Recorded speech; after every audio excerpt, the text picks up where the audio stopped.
Hi. கதை கேக்குறது யாருக்கெல்லாம் ரொம்ப பிடிக்கும்? அந்த மாதிரி நான் ரேண்டமா ரீட் பண்ண ஸ்டோரி தான் இது. கேட்கவே ரொம்ப இன்ட்ரெஸ்டிங்கா இருக்கும். ஒரு பையன் நேம் சார்லி. அவனுக்கு புக்ஸ் ரீட் பண்றதுனா ரொம்ப பிடிக்கும். ஒரு நாள் அவன் ரூம்ல தூங்கிட்டு இருக்கான். கனவுல யாரோ அவனை எழுப்புற மாதிரி ஃபீல் பண்றான். பயந்து போய் எந்திரிச்சு அவன் ஸ்டெப்ஸ்ல இருந்து கீழே இறங்கி வரான். டைம் பார்த்தா 11:47. யாருமே இல்ல. அப்பா அம்மா எல்லாருமே தூங்குறாங்க. திரும்ப போய் தூங்கலான்னு மேல போறான்.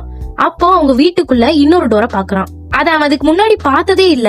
உள்ள என்ன இருக்கும்னு நினைச்சிட்டு அந்த டோரை ஓபன் பண்ண அவனுக்கு செம பயம். சோ அவன் ரூம்ல போய் தூங்கலான்னு ஸ்டெப்ஸ் ஏறுறான்.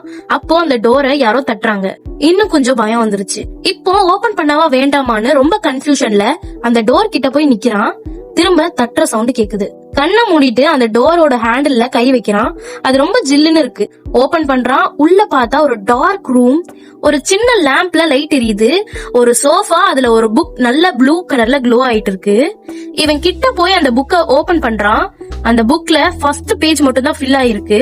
அதுலயும் நாளைக்கு உங்க வீட்டுல ஒருத்தங்க அழுவாங்க அப்படின்னு எழுதியிருக்கு.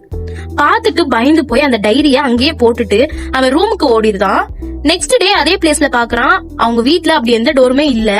அந்த டே ஃபுல்லா நம்ம வீட்டுல யாரும் அழுவாங்களோன்னு நினைச்சு பயந்துட்டே இருக்கான். ஆனா யாருமே அழல.